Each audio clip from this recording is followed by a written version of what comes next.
Hello everyone, my name is Shweta Srivastav and I have cleared exams like IBPS clerk and SBI PO mains.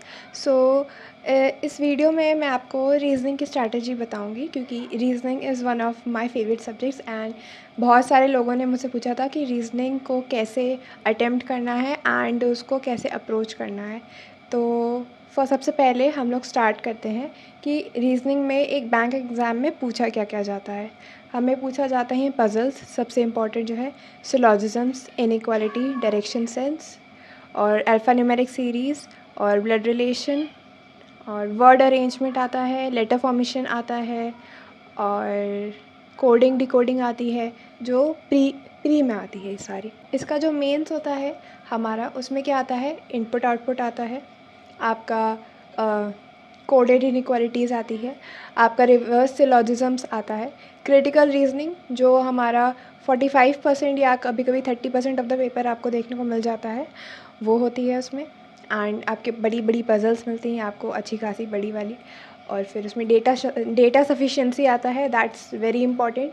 आपको एक statement दी, 2-3 statement दी जाती है and आपको उसका मिला के या फिर इंडिविजुअली आंसर निकालना होता है ना, वो दैट्स रियली इंपॉर्टेंट। और फिर आपका एडवांस लेवल का कोडिंग डिकोडिंग आता है, ठीक है। ये सब आता है आपका प्री और मेंस में।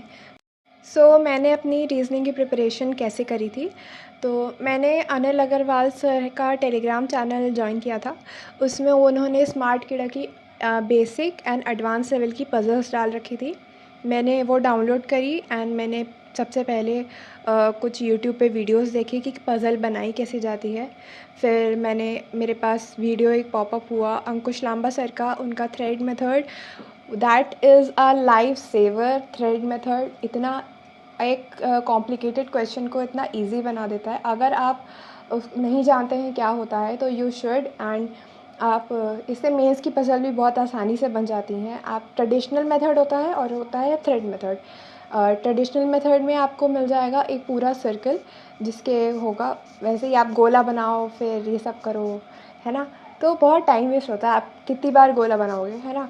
उसके बाद अगर आप एक स्क्वायर या एक सर्कल को खोल दें तो it will become a straight line, ठीक है। तो दैट्स अ थ्रेड मेथड। आपको वही अरेंजमेंट बस एक लाइन में बैठाना है, आपका लीनियर अरेंजमेंट बन जाएगा and that will make a question more easy. और मैंने ये मेथड सबसे पहले मुझे करने में थोड़ी सी दिक्कत आई थी क्योंकि मैं यूज्ड टू थी सर्कल्स एंड स्क्वायर्स बनाने के लिए, बट फिर मैंने प्रैक्टिस करी इसमें थ्रेड मेथड में, मैंने सारे क्वेश्चंस उससे करने लगे एंड उसके बाद मेरी जो स्पीड इंक्रीज़ हुई है वो बहुत ज़्यादा हुई है। सो थैंक यू सर वो मेथड लाने के लिए, ठीक है। मैंने प्लेलिस्ट बना रखी है पूरी अपनी रीजनिंग की, क्रिटिकल रीजनिंग की, मेंस वगैरह की। So you can check out from my profile. मैंने क्वांट की भी बना रखी है वैसी प्लेलिस्ट, एंड अगर आप लोग बोलेंगे तो मैं और भी ऐसे ही सब्जेक्ट्स की छोटी छोटी प्लेलिस्ट टॉपिक वाइज बना दूँगी, ओके। अनिल अग्रवाल सर के ग्रुप से मैंने PDF डाउनलोड करी थी, मैंने वो सारी करनी स्टार्ट करी और फिर मैंने प्री का मैंने ज़्यादा नहीं किया, मैं सीधा मेंस पे आ गई थी, ठीक है। शुरू में ही मेंस पे मैंने फोकस कर लिया था पज़ल पे, एंड दैट मेंस की पज़ल मैंने उठाई तो मुझे बहुत टाइम लग गया था, लाइक 1.5 आवर्स से लेके आपको 2 आवर्स भी लग सकता है एक पज़ल को सिर्फ करने में। तो अगर आप बिगिनर हैं, अगर आपको टाइम लग रहा है तो ये मत सोचिए कि ओ माय गॉड मुझे इतना सारा टाइम क्यों लग रहा है। ये नॉर्मल है, सबको लगता है, ठीक है। शुरू में टाइम लगेगा बट वो टाइम कब धीरे धीरे होके आपका 20 या 15 मिनट आ जाएगा, आपको पता भी नहीं चलेगा। बस don't lose hope and keep practising, आपका हो जाएगा आराम से, ठीक है। मैंने ये किया था, उसके बाद फिर मैं थोड़ा सा मैंने अंकुश सर का और वीडियोस देखी और पजल्स देखी, फिर मैंने अपना सेल्फ स्टडी किया, मैंने बुक से अपनी पढ़ाई करी। मैंने एक बुक परचेज़ करी थी रीजनिंग की, I will show you at the end of the video कि मैंने कौन सी परचेज़ करी थी। एंड मैंने उससे सारे क्वेश्चंस लगाए। वो बुक मैंने कम से कम 2 बार लगा ली थी। मिसलेनियस और पजल्स सारा कुछ उसमें से मैंने किया। आप कोई भी बुक उठाइए, आपको बस क्वेश्चन से मतलब होना चाहिए। क्वेश्चंस ईदर फ्रॉम बुक और from PDF, you can do anything, ठीक है। उसके बाद फिर मैंने क्या किया था, मैंने मॉक उठा लिए थे सारे, मैंने सारे रीजनिंग के सेक्शनल सारे मॉक्स कर लिए थे एंड तब जाके मेरी थोड़ी बहुत स्पीड इंक्रीज़ हुई थी। एंड क्योंकि मुझे वो करने में मज़ा आती थी, क्योंकि पज़ल इज़ लाइक आप कर लेते हैं, आपका लॉजिक बैठ जाता है तो अच्छा लगता है अंदर सुन के, मतलब माइंड को सेटिस्फैक्शन मिलता है कि हाँ आपने कुछ अच्छा सा किया है आज। ठीक है, तो मैं करती रहती थी। ऐसे तो 1-2 दिन मैंने तो सिर्फ पज़ल ही पज़ल करी हैं पूरे दिन, और कोई मैंने सब्जेक्ट ही नहीं उठाया, इतना मुझे थोड़ा अच्छा लगने लगा था।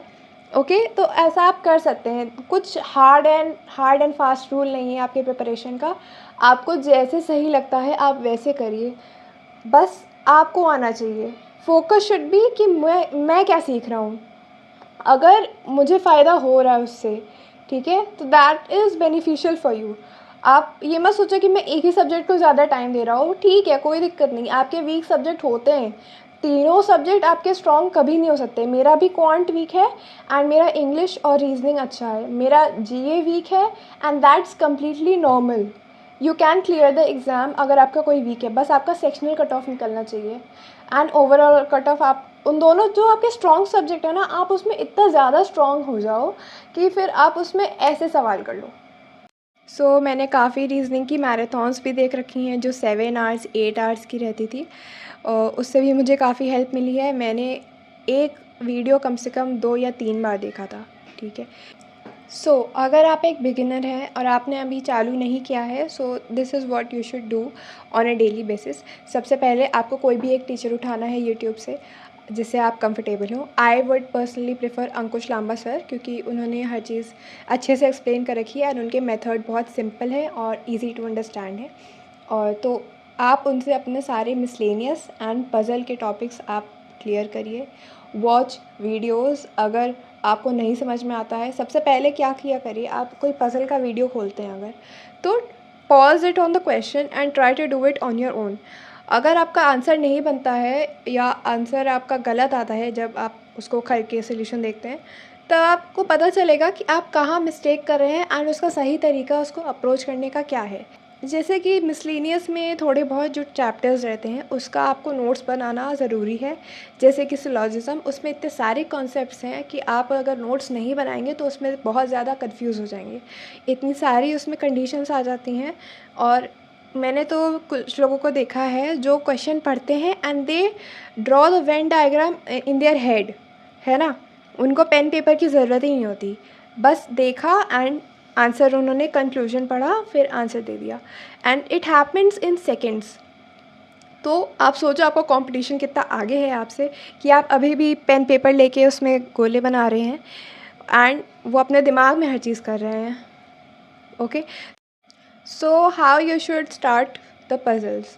आपको पज़ल कैसे करनी है, सबसे पहले आपने पूरी बेसिक्स क्लियर कर ली अपने किसी भी टीचर से, तो उसका आपने वीडियो वगैरह देखा, आप जितने चाहे उतने वीडियो देखिए एंड फिर एक बुक लीजिए या कोई बंडल पीडीएफ लीजिए, उससे आप प्रैक्टिस करना स्टार्ट करिए।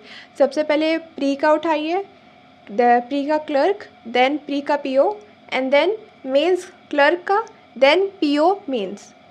ऐसे आपका होना चाहिए क्योंकि आप लेवल वाइज डिवाइड है। ये सबसे इजी होता है क्लर्क का प्री, देन उससे थोड़ा डिफ़िकल्ट होता है प्रीलिम्स पीओ का, एंड सबसे इजी मेंस होता है उसका क्लर्क का, एंड उससे डिफ़िकल्ट होता है पीओ का। ठीक है, तो ऐसे आपको एक लैडर है, आपको वो करना है। सो अब आ जाते हैं कुछ मेंस के टॉपिक्स पे।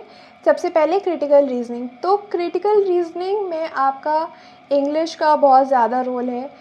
अगर आप इंग्लिश में वीक हैं तो ऊपर ऑप्शन आता है लैंग्वेज चेंज करने का, उसको आप हिंदी में कन्वर्ट करके भी कर सकते हैं। उसमें आपको सिर्फ़ और सिर्फ अपना कॉमन सेंस यूज़ करना है एंड जो वो बोल रहे हैं पैराग्राफ में उसी हिसाब से सारी कंडीशन लगानी है। कुछ आपको बाहर से नहीं लाना है कि वो कह रहा है कि sun rises in the west, तो आप बोलो कि नहीं that is wrong, sun rises in the east. ठीक है, वो जो पैराग्राफ में वेस्ट बोल रहा है तो मतलब वो वेस्ट ही होगा कंक्लूजन में भी। ओके, मैंने इसकी एक प्लेलिस्ट बना दी है अच्छी खासी, उसमें सारे वीडियोस हैं प्रैक्टिस के साथ, उसमें सारे बेसिक्स हैं, एडवांस लेवल के क्वेश्चन हैं, वो आप यूट्यूब पे देख लीजिए, आपका मेंस का वो क्रिटिकल रीजनिंग हो जाएगा क्योंकि that is very important for mains. आप उसको स्किप नहीं कर सकते हैं। मैंने एक मेंस दिया था, आई डोंट रिमेंबर कौन सा मेंस था वो, उसमें कम से कम 10 से 15 क्वेश्चन थे क्रिटिकल रीजनिंग के, एंड मैंने वो सारे अटेम्प्ट किए थे। आई गेस वो SBI क्लर्क का मेंस का था, ठीक है। उसमें बहुत ज़्यादा आया था क्रिटिकल रीजनिंग। आप सोच सकते हैं आप एक पैराग्राफ पढ़ के कितनी जल्दी आप एक क्वेश्चन सॉल्व करके अपना 1 मार्क्स पक्का कर सकते हैं, एंड एक एक वो ऐड अप होते होते 10 to 15 मार्क्स आपके आराम से मेंस में आपको एक एडवांटेज दे सकता है। ओके, तो नेवर मिस अ टॉपिक। आपको वो टॉपिक इतना ज़्यादा मार्क्स दे रहा है जब, अब आपको कैसे करना है, उसका प्रैक्टिस कैसे करना है, ये तो आपने वीडियोस देख लिए। अब आप जब मॉक खोलेंगे अपना, है ना, उसमें आपको सबसे पहले ये नहीं देखना है कि मेरे मार्क्स किस में जा रहे हैं, आपको सारे अटेम्प्ट करने हैं, ठीक है।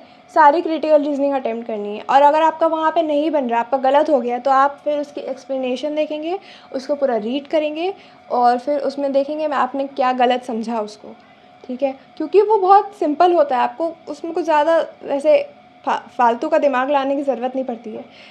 एंड उसके बाद फिर जो मिसलेनियस क्वेश्चंस होते हैं, जैसे डायरेक्शन सेंस हो गया, कोडेड ब्लड रिलेशन हो गया, कोडेड इनइक्वालिटी हो गई, और जो सिलॉजिज्म्स होता है और इनपुट आउटपुट होते हैं, वो सारे जो टॉपिक अगर है, देखो आपका अगर एक टॉपिक वीक है उसमें रीजनिंग में भी, तो दैट्स ओके। जैसे मेरा इनपुट आउटपुट थोड़ा सा वीक है ना, मैंने इनपुट आउटपुट कभी अटेम्प्ट नहीं किया, क्योंकि उसके जो अगर एक भी स्टेप आपका मिस हो गया और या स्टेप आपने गलत बना दिया, तो आपके पूरे 5 में से हो सकता है एक भी क्वेश्चन ना बने, क्योंकि वो सारे आंसर्स और क्वेश्चंस आपके लास्ट स्टेप में से पूछ सकता है। तो you never know, it's very uncertain कि आपसे वो क्या पूछ ले। तो इनपुट आउटपुट का ज़्यादा इतना प्रैक्टिस नहीं किया था, एंड मैंने कभी एग्ज़ाम में उसको अटेम्प्ट भी नहीं किया है। और फिर जो मिसलेनियस में आ जाता है कोडिंग डिकोडिंग। देखो कोडिंग डिकोडिंग का क्या है, आपको ABCD की place value, reverse value, and उसका जो करस्पॉन्डिंग वर्ड है वो सब याद करना है, एंड दैट्स रियली इंपॉर्टेंट। तो वो अल्फ़ाबेट का चार्ट मैं अपने कम्युनिटी पोस्ट पे पोस्ट कर दूँगी, and you can have a look कि क्या है, आपको कैसे याद करना है। एंड मैंने तो अभी तक उसको याद नहीं किया है, क्योंकि मैं जल्दी से उसको बना लेती हूँ। सबसे पहले जब मेरे पास हैंड राइटिंग सैम्पल रहता है, तो मैं अपनी रफ़ शीट में सबसे पहले वही पूरा बना लेती हूँ। तो आप वो भी कर सकते हैं। Now how to attempt a mains reasoning mock. तो देखो क्या होता है, सबसे पहले क्या करना है, आपका स्क्रीन पे क्वेश्चन खुले सारे, आपका फिर आएगा, सबसे पहले आपको पूरे में स्किम थ्रू करना है, सारे क्वेश्चन देखने हैं कि आपसे क्या क्या पूछा गया है, एंड वो सारे क्वेश्चन जो आपको लगता है कि येस दे आर डूएबल, आपसे बन जाएंगे, आप उनको मार्क करते जाएंगे, ठीक है। मार्क फॉर रिव्यू वो कर दिया सारे क्वेश्चन, तो आपके पास आपको वापस से घूमना नहीं पड़ेगा, है ना। इस पूरे जो जितने 45 क्वेश्चंस रहते हैं उनको गो थ्रू करने में थोड़ा टाइम लग सकता है, एटलीस्ट या 2 से 4 मिनट लग सकते हैं, but okay it will be worth it, ठीक है। अब आपने मार्क फॉर रिव्यू कर लिया, आपके पास क्वेश्चन आ गए कि मुझे यही सारे क्वेश्चन करने हैं, बाकी जो मैंने नहीं मार्क किए हैं उनकी तरफ मुझे देखना भी नहीं है, ठीक है। और फिर जो मार्क फॉर रिव्यू आपने कर रखे हैं, उसमें से वो क्वेश्चन पहले उठाने हैं आपको, मिसलेनियस वाले, ठीक है। जितने भी मिसलेनियस वाले हैं इन वन गो कर दीजिए, सारे अटेम्प्ट कर दीजिए। ऐसा क्या है, आपके कुछ मार्क्स उसमें से पक्के हो गए पहले ही। उसके बाद फिर आपने मिसलेनियस कर लिया, फिर आप क्रिटिकल रीजनिंग के जितने भी क्वेश्चंस हैं उनको अटेम्प्ट करिए, आपके और मार्क्स आ गए उसमें से, है ना। उसके बाद फिर सबसे लास्ट में पज़ल उठानी है, सबसे लास्ट में। क्यों मैं सबसे लास्ट में कह रही हूँ, क्योंकि आपको पता नहीं रहता है पज़ल आपसे कभी बने या ना बने। जो आपने मार्क करी है पज़ल, क्या पता वो आपसे फंस जाए और उस टाइम अटेम्प्ट ना हो, तो सबसे पहले अटेम्प्ट करने से अच्छा है सबसे लास्ट में अटेम्प्ट करिए। एटलीस्ट आपके पास जो आगे के मिसलेनियस और क्रिटिकल रीजनिंग के मार्क्स हैं वो आपके पास हैं, जो आपको सेक्शनल कट ऑफ निकालने में हेल्प करेगा। ओके, ये कर लिया। फिर आपको पज़ल में जितना टाइम देना है आप दे दीजिए, बचा कुचा सारा टाइम दे दीजिए, उससे कोई फ़र्क नहीं पड़ता, and puzzles will be just extra marks. Puzzle आपको उसमें भी देखना पड़ेगा पज़ल कौन सी उठानी है। जो सबसे ज़्यादा लेंदी पज़ल होती है कभी कभी वही सबसे ज़्यादा ईजी भी होती है। आपको पूरा एक बार नज़र मारनी है, एंड आपको इतनी प्रैक्टिस करनी है कि आप एक बार नज़र मारें और आपको पता चल जाए कि ये मेरे करने लायक है कि नहीं है। इतना आपको अपना आँखों को, अपना माइंड को इतना यूज़ टू करना है क्वेश्चंस के। देखो जितना प्रैक्टिस करेंगे आप उतना ही आप आगे बढ़ेंगे। जब तक आप बैठ के अपना दिमाग यूज़ नहीं करेंगे, आप सिर्फ वीडियो देखते रहेंगे, खुद से प्रैक्टिस नहीं करेंगे, तब तक आपका कुछ नहीं हो सकता। तो मैंने अपने सारे मेंस एग्ज़ाम में ऐसे ही सारे क्वेश्चन अटेम्प्ट किए थे in the reasoning section.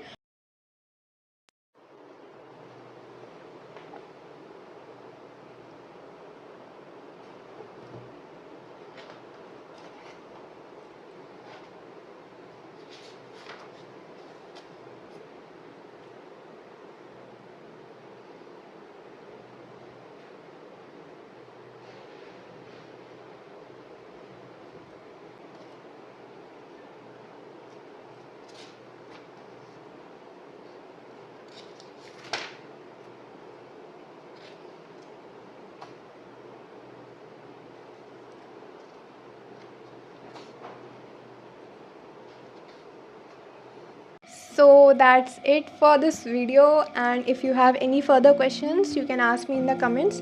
I will be sure to reply each one of them. And you made it this far, so please don't forget to subscribe and like my video. And have a nice day. Bye. All the best for your exams.